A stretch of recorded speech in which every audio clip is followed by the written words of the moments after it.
Why did the room go quiet the moment she stood up? The mess hall had been loud seconds earlier.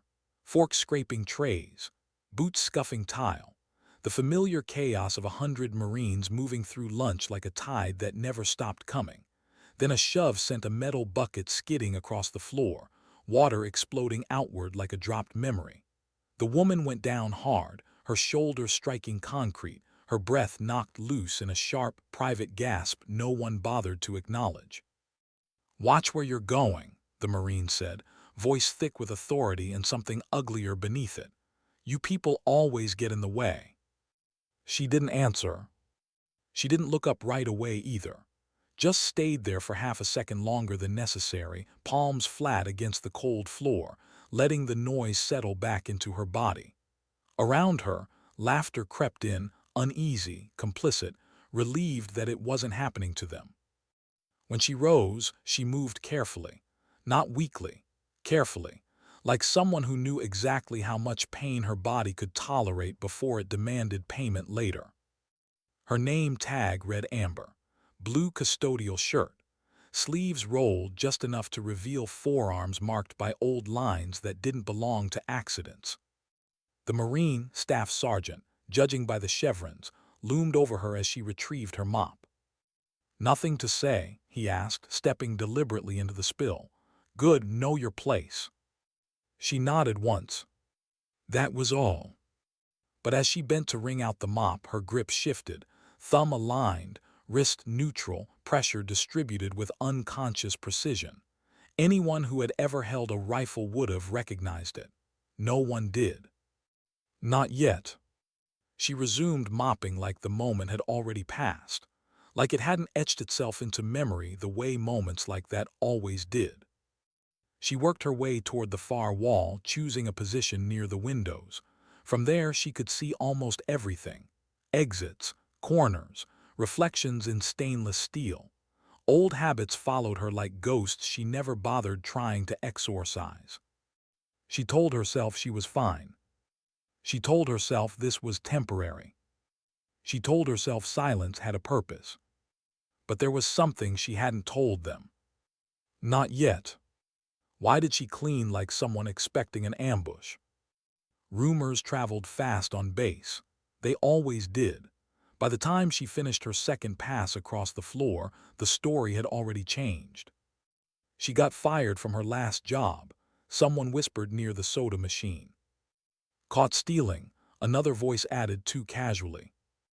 Amber didn't react. She rarely did. Reaction wasted energy, and energy was something she conserved. Her eyes moved constantly, cataloging without judgment. A table of junior enlisted laughing too loudly.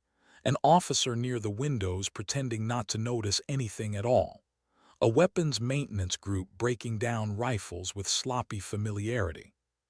She noticed the gas regulator on one of them was set wrong. She kept walking.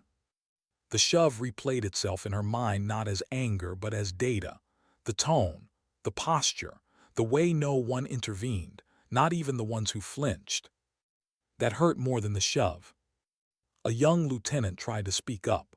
Her voice was firm, but her hands betrayed nerves she hadn't learned to hide yet. She challenged the staff sergeant, just enough to be brave, not enough to be safe.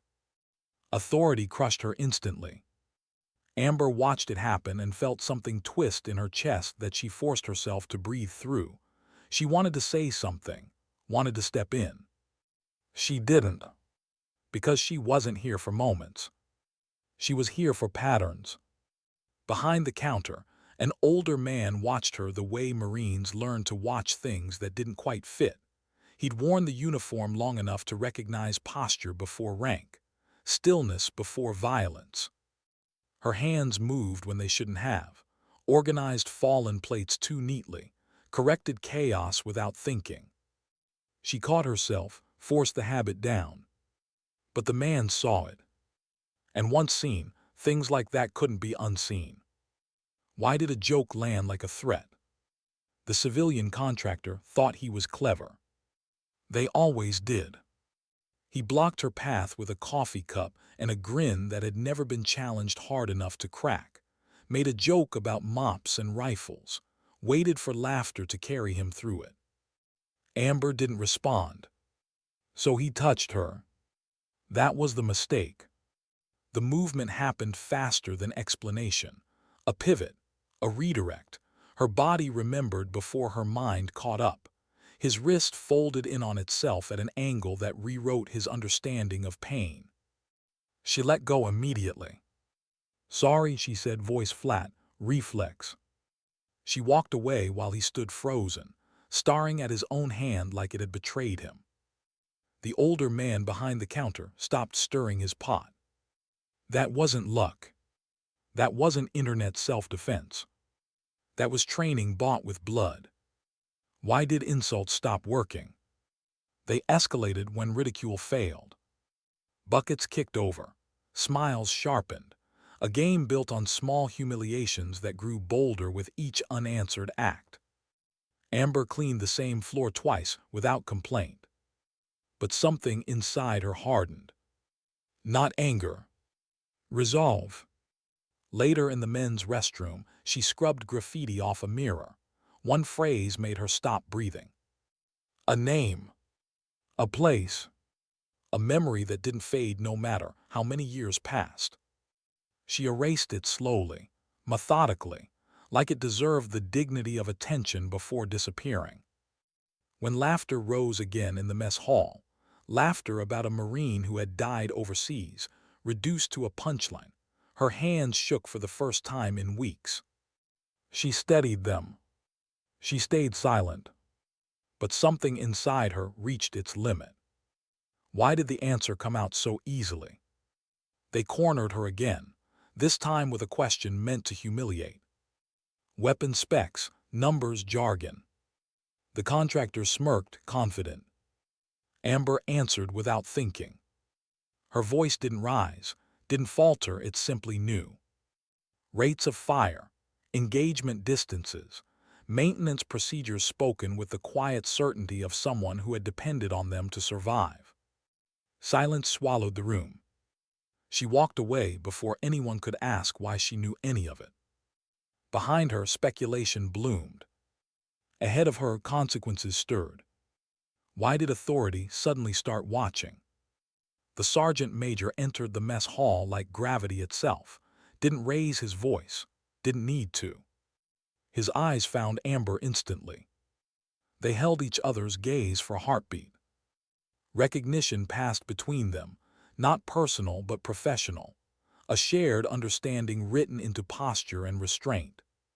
The game changed in that moment. Amber felt it. So did the men who had been so sure she was nothing. Why did the truth wait until the worst moment? It ended the way these things always did, with arrogance mistaking silence for weakness. The staff sergeant shoved her again. This time fabric tore. The room saw the ink, the symbol no one was supposed to see.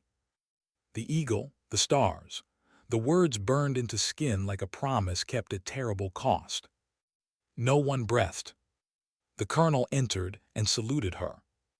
Not the cleaner, the warrior. Names were spoken that didn't belong to rumors. Units that weren't supposed to exist. Medals earned in places history pretended not to remember.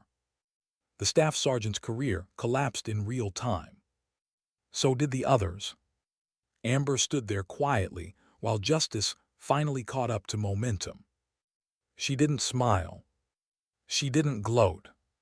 She simply reclaimed her name. Why did it matter so much?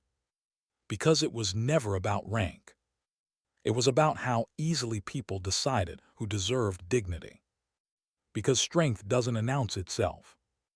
It endures. And sometimes, the most dangerous person in the room is the one who never needed to prove it. Amber left the mess hall the same way she had entered it weeks before. Quiet. Invisible.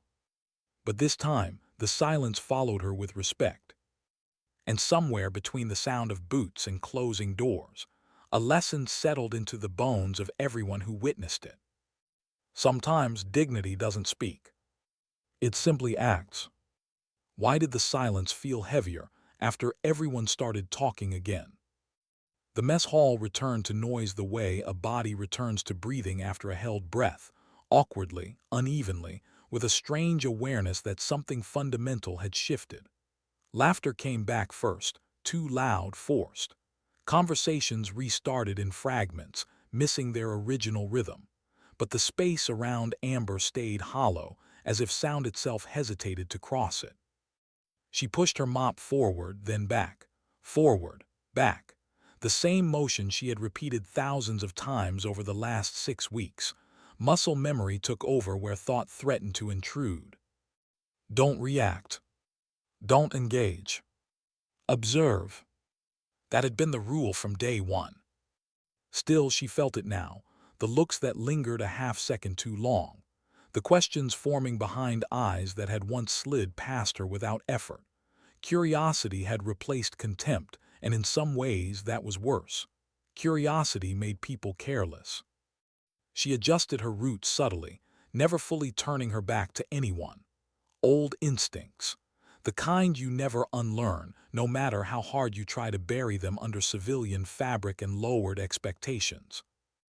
At the far end of the room, Private Noah Jennings watched her from behind his tray, chewing slowly, appetite gone. He didn't know why his chest felt tight, only that something about the way she moved, quiet, unbothered, unbroken, made him feel smaller and stronger at the same time. Like he was seeing a version of the Marine Corps he had hoped for before reality sanded the edges off his beliefs. He looked down when she glanced his way. Amber noticed anyway. She always did. Why did suspicion feel more dangerous than open hostility? Gunnery Sergeant Thornton didn't confront her directly. That was what worried her. Men like Thornton preferred distance, paperwork, quiet leverage. He watched her now with narrowed eyes, the kind that didn't miss details anymore.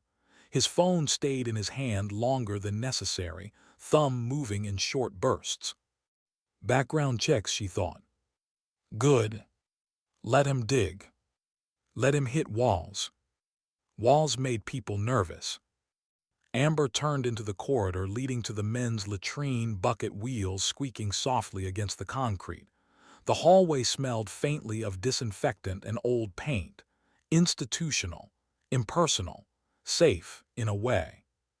She scrubbed sinks, replaced paper towels, erased words that shouldn't exist anywhere, let alone here. Each motion grounded her, kept her from drifting too far back. Helmand Province came uninvited anyway. Heat, dust, the sound of breathing inside a helmet when the world outside went quiet in the wrong way. She blinked once hard, until the present snapped back into focus. Not yet, she reminded herself. You're not done. Why did competence reveal itself when chaos appeared? The scalding scream cut through the mess hall like a blade. Amber moved before anyone else did. She didn't remember deciding to act.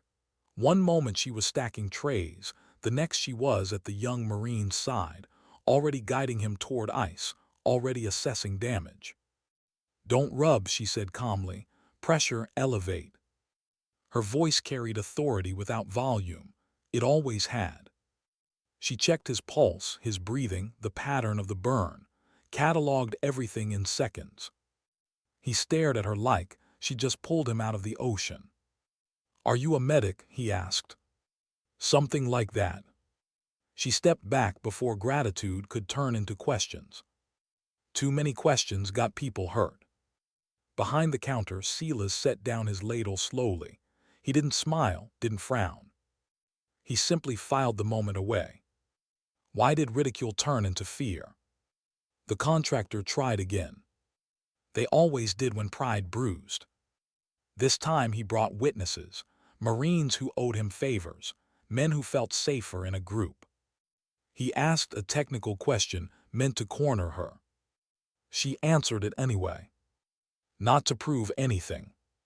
Just because lying would have been harder. The room went still again. Not shocked this time. Uneasy. Amber felt it settle over them like fog. the realization that she didn't fit the story they had written for her, that she never had. She returned to her mop, left them with their discomfort. Discomfort was a teacher if you let it be. Why did authority recognize its own?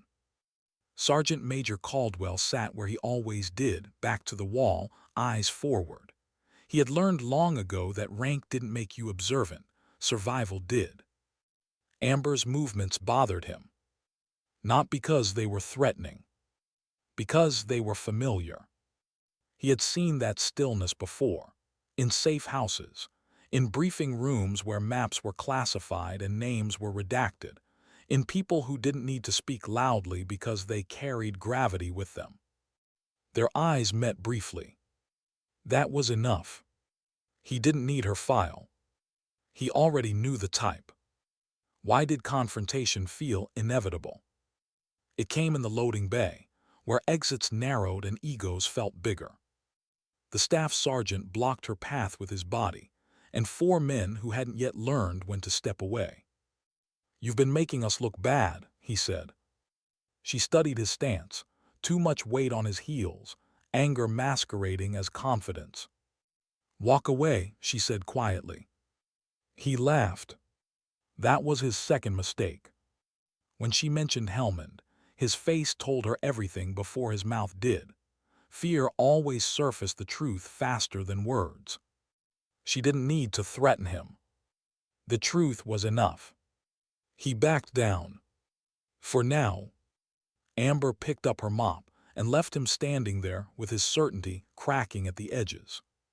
She knew he wouldn't let it go. Men like him never did. Why did the reveal wait for violence? The shove came hard and careless. Fabric tore. Ink breathed. Time slowed the way it always did right before something irreversible happened. The room saw her. Really saw her. And for the first time, she didn't rush to cover what had been exposed. The symbol on her shoulder wasn't for them. It never had been. The colonel's salute landed heavier than any punch. Names followed. Rank. History. The air changed completely then. Amber straightened, not taller but fuller, like she had finally stepped back into herself after weeks of deliberate erasure. She didn't feel triumph. She felt tired. Justice arrived the way it often did, loud, messy, overdue. Handcuffs clicked. Careers ended. Phones recorded. Amber said nothing while it happened. Words weren't necessary anymore. Why did it still feel unfinished? Later at the memorial wall, the base quieted around her.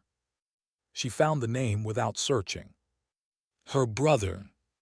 Cold stone, permanent letters. "I told you I'd come back," she whispered. This wasn't revenge. It never had been. It was accountability.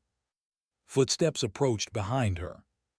A young Marine, nervous, respectful. "Why did you let them treat you like that?" he asked. She considered the question. "Because stopping one bad moment doesn't fix a broken system," she said. "You have to let people show you who they are, fully." He nodded slowly. Understanding took root.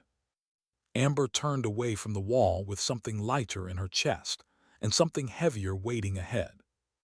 The work wasn't done. It was just beginning. And somewhere in the silence that followed her steps, a quiet truth settled into the bones of the base. Power isn't revealed by how loudly it demands respect. It's revealed by how patiently it waits for the right moment to act. Why did the night feel too quiet after everything had exploded? The base didn't sleep the way it used to. After the mess hall incident, Camp Pendleton settled into an unnatural stillness, like a body bracing for pain it knew was coming.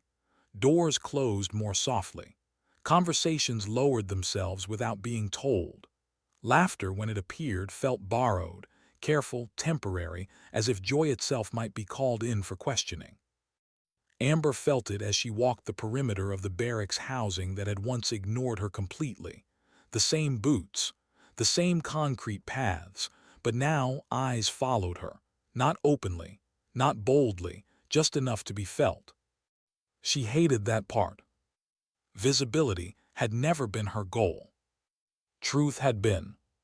She slept lightly that night in the temporary civilian quarters she'd been assigned weeks ago under a false name.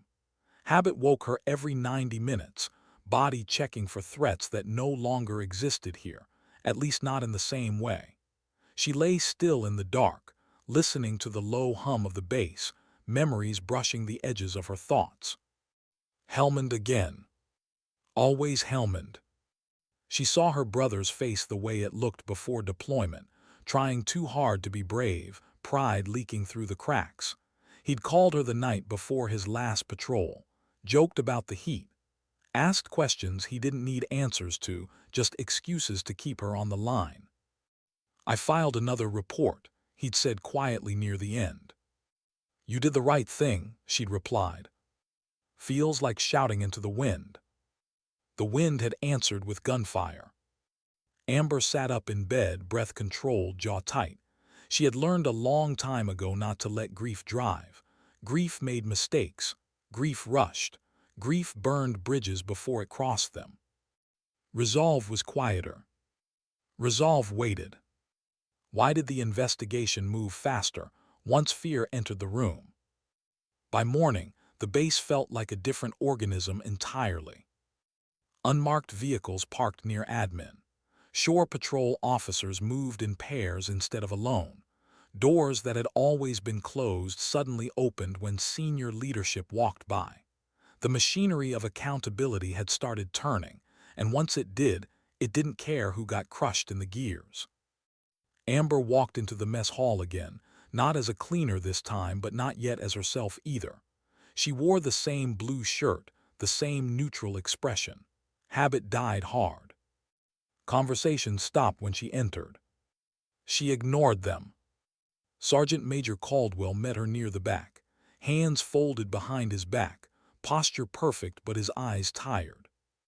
"They're interviewing witnesses all morning," he said quietly. "Some are cooperative, some less so." "They always are," Amber replied. "They're scared," he added, "not of punishment, of exposure." She nodded. Fear makes people honest faster than integrity ever does. Caldwell studied her for a moment. "You okay?" The question was simple, loaded. Amber considered lying. "I will be," she said instead. That was the truth she had available. Why did guilt surface in unexpected places? Private Noah Jennings found her near the memorial wall again that afternoon. He hesitated before speaking, like someone approaching a line he wasn't sure he was allowed to cross. "Ma'am, Master Gunnery Sergeant," he corrected himself quickly.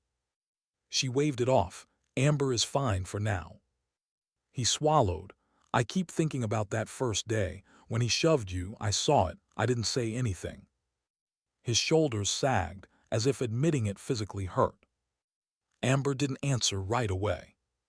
She remembered all the times she had stayed silent early in her career, when speaking up cost more than it seemed worth, when survival felt like victory enough. "I saw you notice," she said finally. "That matters." "It doesn't feel like it does." "That's because courage rarely feels good in hindsight," she said gently. "It just feels late." He nodded, eyes wet, jaw tight. "I don't want to be that guy again," he said. "Then don't be," Amber replied. "Next time is the only one you can change." Something settled in him then, not relief, responsibility. She watched him walk away taller than he'd arrived. That mattered too. Why did resistance come from those who smiled the most? Not everyone welcomed the investigation. Some officers cooperated eagerly, relieved to hand over what they'd been carrying alone. Others smiled and offered coffee while quietly shredding reputations behind closed doors. Amber sat in on interviews, mostly silent, observing patterns, the way people spoke when they thought no one important was listening, the way certain names caused pauses, deflections, sudden forgetfulness. A captain with perfect fitness reports and a spotless file avoided direct eye contact when Helmand came up. A major changed timelines. A colonel said, "That's above my pay grade," too quickly. Amber wrote it all down. She wasn't looking for villains. She was mapping systems. Why did the truth about her brother refuse to stay buried? The reopened file landed on her desk late that night. Redacted pages, black bars like scars across memory, but enough remained to tell a story if you knew how to read between the absences. Levi Holloway had filed 3 formal complaints. All 3 were marked resolved. None had been addressed. His patrol assignment had been changed 12 hours before deployment. The supporting unit he'd requested had been denied. Communications logs showed delayed response times. Too delayed. Amber closed her eyes. This wasn't negligence. It was design. She exhaled slowly, grounding herself in the present. Anger surged, sharp and hot, but she kept it leashed. Anger could burn the file before it reached daylight. She needed clarity, not vengeance. Why did leadership finally listen when silence broke? Colonel Prescott requested a private meeting. Not demanded. Requested. That alone told her something had shifted. They sat across from each other in his office, the distance measured and respectful. No posturing, no shortcuts. "I failed," he said plainly. Amber waited. "I didn't see it," he continued. "Or maybe I didn't want to. Either way, that's on me." She studied him carefully. There was no performance here, just wait. "I'm not here to punish you," she said. "I'm here to prevent the next one." He nodded. "What do you need?" "Access," she replied. "Unfiltered, unmanaged, and your word that when this gets uncomfortable you won't look away." Prescott met her gaze. "You have it."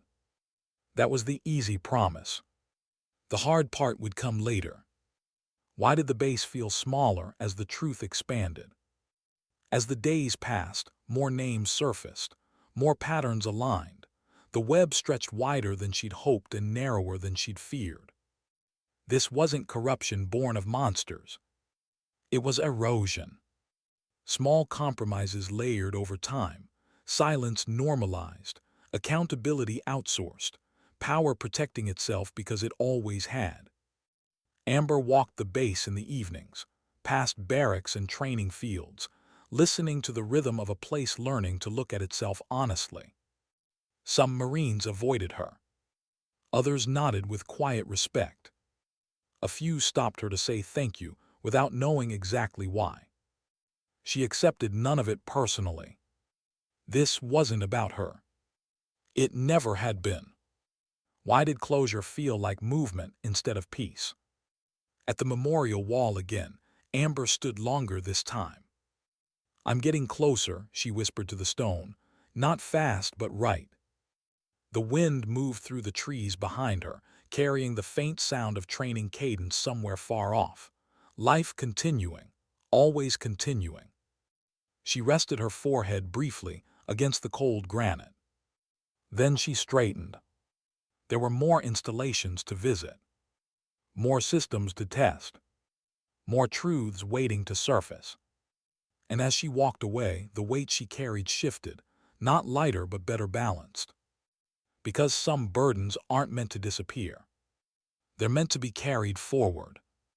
Quietly, deliberately, until silence itself can no longer hide what needs to be seen. Why did the mission begin with a knock instead of orders? It came just before dawn, when the base still belonged to shadows and the few who preferred them. 3 firm knocks. No announcement. No urgency in the sound, but purpose all the same. Amber was already awake when she opened the door, boots laced, jacket on, mind clear in that way it only became when the path ahead was finally visible. The man standing there wore civilian clothes that fit too well and eyes that had learned long ago not to waste movement. "We need you somewhere else," he said. She didn't ask where. She stepped aside, grabbed the small bag she'd kept packed since arriving, and followed him into the gray morning. The air was cold enough to sharpen thought. Somewhere, a flag snapped once in the wind and went still again. They drove without speaking for several minutes. Amber watched the perimeter fence slide past, nodding camera placements, blind spots, the subtle ways security changed when an installation felt exposed. "You're not on cleanup anymore," the man said finally. "I never was," she replied. A corner of his mouth lifted, just enough. Why did returning to the sky feel heavier than stepping into combat? The airfield waited for her like an old memory that hadn't decided whether to welcome her back. Hangars yawned open. Fuel hung sharp in the air, the quiet hum of machines being prepared long before most people woke. Amber slowed as they stepped onto the tarmac, the sound of her boots echoing differently here, as if the ground itself recognized her. She hadn't flown in over a year. Not since the night she'd walked away from a cockpit with her hands shaking, and her mind locked somewhere far above the desert, unable to land. The aircraft sat there now, unassuming, utilitarian, deadly in the way tools always were. Not a symbol, not a promise, just capability. "You don't have to," the man said, reading the hesitation she'd hidden well from everyone else. "We have pilots." Amber reached out, rested her palm briefly against the fuselage. Cold metal, real, present. "I know," she said, "but this isn't about flying." Why did the briefing feel like a test of restraint instead of skill? The room was small, secure, windowless. 3 officers, 2 analysts, 1 civilian woman whose eyes never stopped moving. Maps lit the table, satellite images layered over hand-drawn routes, villages marked with codes instead of names. Amber stood at the edge, listening. "This isn't kinetic," one officer said, "at least not by design." Amber nodded. "It never is." A supply chain had gone dark, equipment disappearing, routes rerouted without authorization, not theft, diversion, quiet, systematic, invisible. Someone was feeding information out through channels designed to look routine. Someone who knew the system intimately. "We need someone who understands both sides," the civilian woman said. "Someone who knows what silence looks like when it's manufactured." All eyes turned to Amber. She felt the familiar weight settle onto her shoulders. Not fear, responsibility. "I'll need full autonomy," she said, "and a team that doesn't need to know why I ask what I ask." The officers exchanged glances. "You'll have it," the senior one said after a beat, "but if this goes wrong—" "It won't," Amber said calmly, "because I won't rush it." Why did being back in uniform feel like a confession? The fabric sat differently on her now. Same cut, same weight, but her body had changed in ways uniforms couldn't account for. Loss, distance, time spent deliberately small. She adjusted the collar, studied her reflection briefly. The woman staring back looked older, sharper, quieter. More honest. As she stepped into the hangar, conversations paused, not out of shock but recognition. Word traveled fast in places like this, carried on instinct more than fact. A young crew chief handed her a helmet without comment. His hands were steady, his eyes respectful. "Good to have you," he said simply. She nodded. "Let's keep it uneventful." He smiled despite himself. Why did the first flight test her more than any mission before? The aircraft lifted smoothly, the ground falling away with familiar inevitability.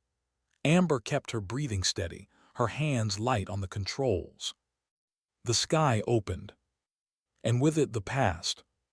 Her brother's last transmission echoed faintly in memory, uninvited, static, urgency, a pause where an answer should have been. She pushed through it, focusing on instruments, on airspeed, on the clean logic of physics. The aircraft didn't care about grief. It responded only to input. Good. Halfway through the route, a warning light flickered. Then stabilized. Her heart rate didn't change. She logged it mentally and continued. Trust the process, she reminded herself. Panic lied. By the time she landed, her hands were steady again. She exhaled for the first time since takeoff. Why did the real threat hide behind paperwork? Back in the secure room, data streamed in. Flight logs, cargo manifest, authorization codes. Amber watched patterns emerge, not anomalies, but consistencies that shouldn't exist. The same signatures appearing at different installations, timing windows that repeated just often enough to feel accidental. It wasn't one person. It was a network. And networks didn't move for ideology. They moved for profit. Someone been selling predictability, Amber said quietly. Routes, schedules, weak points. The civilian analyst frowned. To whom? Amber leaned back slightly. Anyone patient enough to wait. The room fell silent. Why did restraint matter more than exposure? They could have shut it down immediately. Public arrest, press releases, career-ending headlines. Amber advised against it. Not yet, she said. You cut one thread, the rest disappear. We need to see where it leads. The officers hesitated.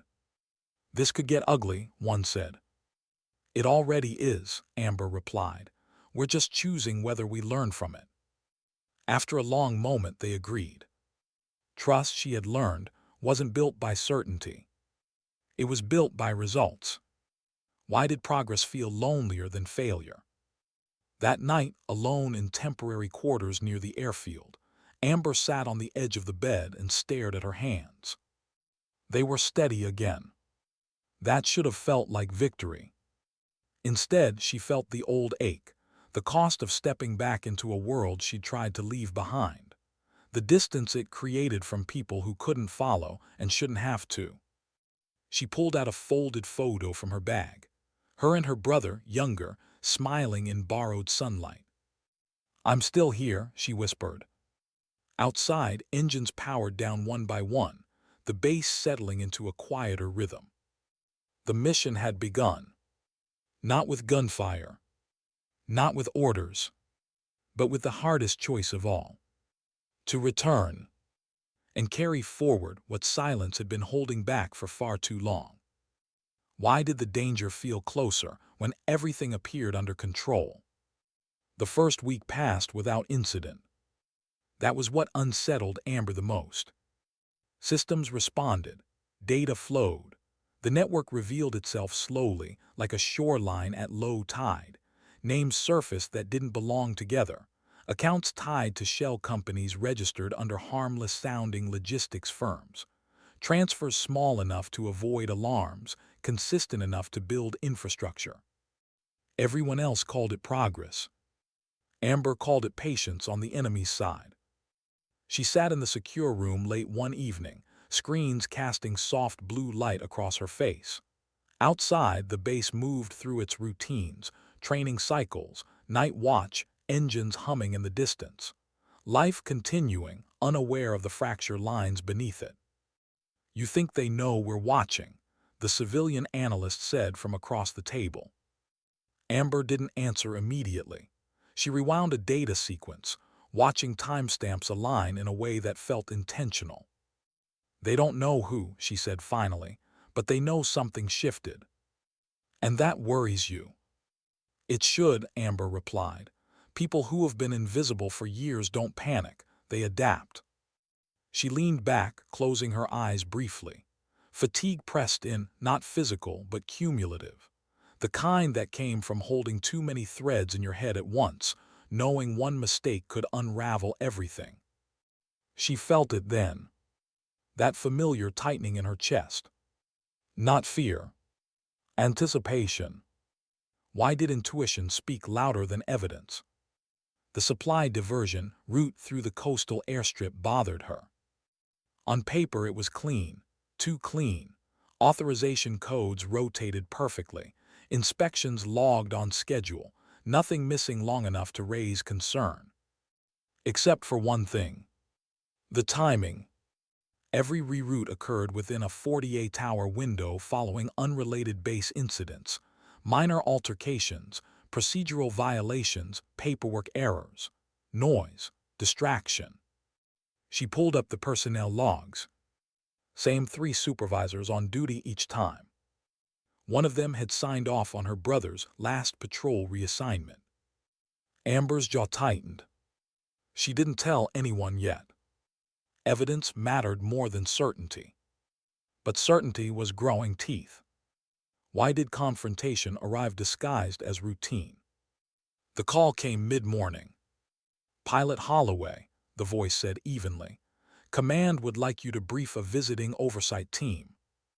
Amber paused for half a breath. Oversight teams didn't arrive unannounced. "They're early," the voice added almost casually. That was the tell. Amber adjusted her jacket, smoothing the fabric over a body that had learned to read rooms faster than words ever could. "I'll be there," she said. The briefing room was fuller than expected. Too many uniforms, too many smiles that didn't reach eyes.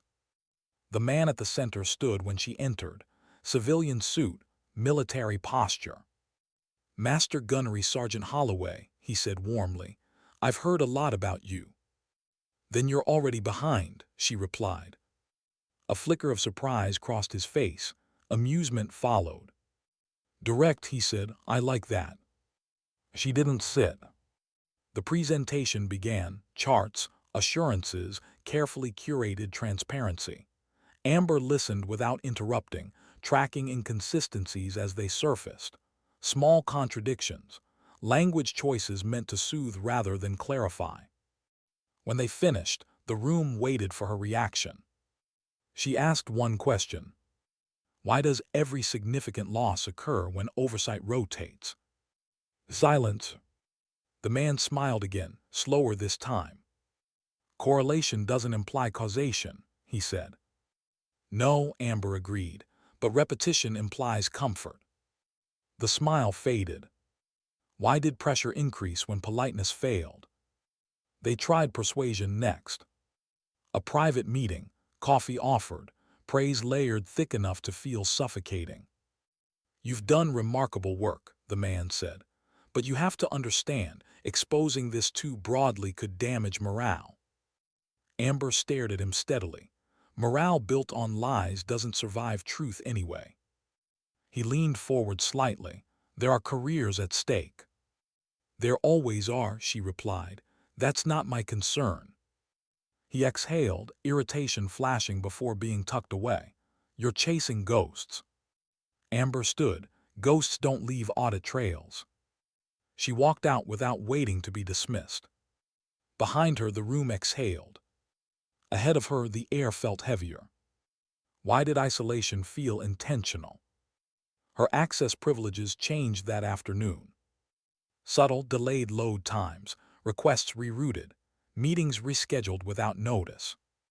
Nothing overt. Nothing provable. Caldwell noticed. So did Prescott.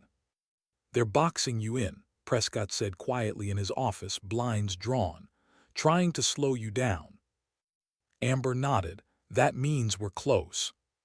"This could get political." "It already is," she replied. "We're just pretending it is." Prescott hesitated. "If they force this into official channels." "They lose control," Amber finished, "which is why they won't." She stood to leave. "Amber," he said. She turned. "If this turns," he said carefully, "I want you to know you weren't wrong."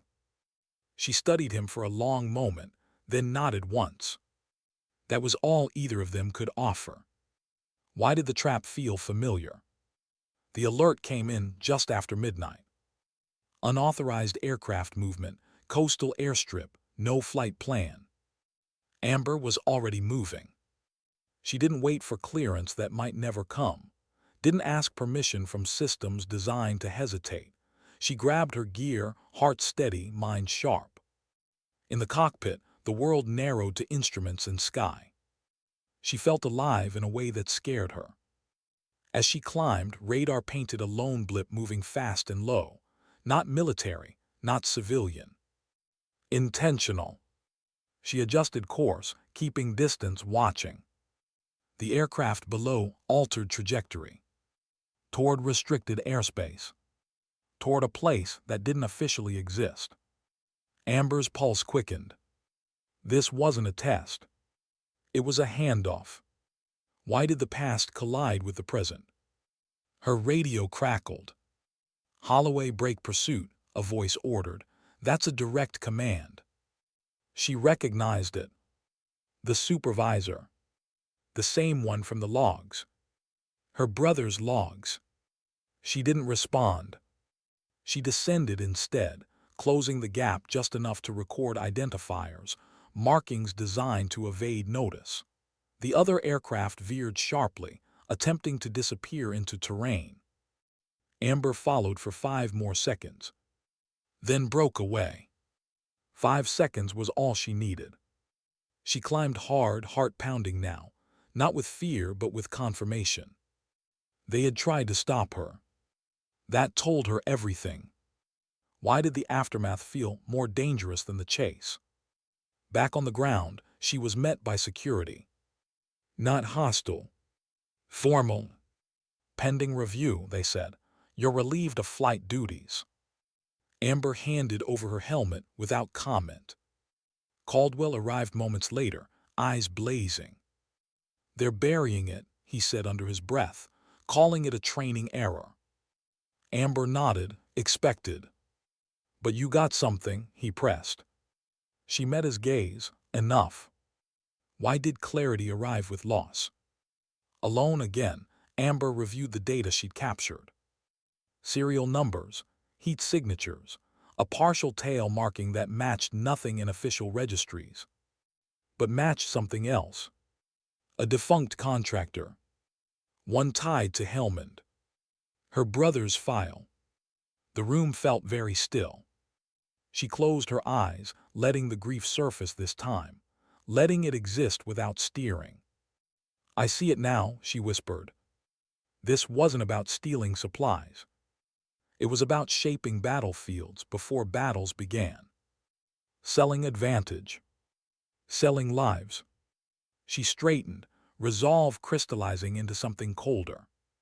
They could sideline her. They could smear her. But they couldn't erase what she knew.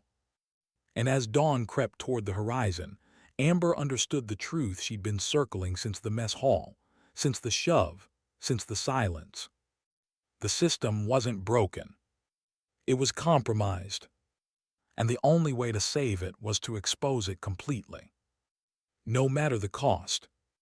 Because some missions don't end with extraction. They end with reckoning. Why did the final step feel quieter than the first act of defiance? Dawn arrived without ceremony. No alarms. No urgent calls. Just light slowly filling the edges of the airfield, revealing shapes that had been there all along. Amber stood alone near the hangar, hands in the pockets of her jacket, watching the sky turn from black to gray. She had not slept, not because she couldn't, but because rest felt like surrender when the truth was finally within reach. They had sidelined her officially. Grounded. Under review. A phrase designed to sound neutral while buying time. Time for them to close ranks. Time for her to move anyway. She had sent the data before they could isolate it. Fragmented packets, multiple channels, people she trusted not because of rank, but because they had once chosen truth over comfort and paid for it. Old favors, quiet ones. Some answered immediately. Others would answer soon. And a few would pretend not to see it at all. That was fine. She didn't need everyone. She just needed enough. Why did confession come from the least expected place? Private Noah Jennings found her there. He looked exhausted, determined, older than he had a week ago. "They're saying you disobeyed orders," he said quietly. Amber nodded. "I did. They're saying you endangered lives." She met his eyes. "I protected them." He hesitated, then handed her a small data drive. His hand shook, but he didn't pull it back. "I wasn't supposed to see this," he said. "Maintenance logs from the coastal strip. They tried to delete them, but they missed a backup." Amber took the drive carefully, like something fragile. "Why bring this to me?" she asked. He swallowed. "Because if I don't, then I'm exactly who I said I didn't want to be." Something loosened in her chest. "Thank you," she said simply. He nodded once, shoulders squaring. Then he walked away without waiting for reassurance. That was how courage grew. Quietly, deliberately, passed forward. Why did the truth finally stop asking permission? The evidence locked into place with devastating clarity. Routes, names, financial flows masked as operational necessity. A shadow supply chain feeding instability, prolonging conflict, ensuring certain battles were lost before they were ever fought. Amber's brother hadn't walked into an ambush. He'd been placed into a market. She sat with that realization longer than she expected to. Let the anger come. Let it crest. Let it pass without taking control. Grief didn't disappear, but it sharpened. She compiled everything into one final report, unredacted, undeniable, impossible to quietly resolve. She attached her name to it, knowing exactly what that would cost. When she hit send, there was no dramatic music in her head. Just a deep, steady breath. Why did authority arrive too late to stop it? They came for her mid-morning. Not with force. With ceremony. An escort. Formal language. A meeting room filled with people who had finally realized the ground beneath them was unstable. A general spoke first, then another. Amber listened without interrupting. When they finished, she stood. "This isn't about procedure," she said calmly. "It's about accountability. You can decide how public this becomes. You can't decide whether it's true." Silence pressed in. Finally, one voice asked the question they had been avoiding. "What do you want?" Amber didn't answer immediately. She thought of the mess hall. The shove. The silence that followed. "I want the system to work the way we tell recruits it does," she said. "And I want my brother's name cleared, not quietly, correctly." No one argued. They knew better now. Why did justice feel heavier than revenge? The fallout was immediate. Suspensions, arrests, resignations framed as retirements until the details caught up. Investigations spread beyond the base, beyond the service, beyond borders. News outlets caught the story late, but hard. Amber's name appeared briefly, then disappeared again, absorbed by official language and institutional damage control. She didn't care. She watched from a distance as truth did what it always did once exposed. It demanded witnesses. Why did she return to the mess hall one last time? It looked the same. Same tables, same light, same floor she had scrubbed until her hands ached. But the people were different. They stood when she entered. Not because of rank. Because they understood now. Amber walked to the spot where the bucket had spilled weeks ago, the place where silence had chosen sides. She stood there for a moment. Then she turned and left without a word. Some moments didn't need closure. They needed memory. Why did the ending feel like a beginning? At the memorial wall, she traced the letters of her brother's name one final time. "They won't use you again," she said softly. "I promise." The wind moved through the trees, steady and real. Amber stepped back. She wasn't staying. There were other places like this. Other systems strained by quiet compromises. Other people standing in rooms where dignity was tested by how little resistance it faced. She picked up her bag. Walked forward. And as the bass resumed its rhythm behind her, something fundamental remained changed. Not because one woman fought back, but because she refused to disappear when it would have been easier to do so. Because sometimes strength isn't loud. It doesn't announce itself. It doesn't wear rank or demand apology. Sometimes dignity doesn't speak. It simply acts.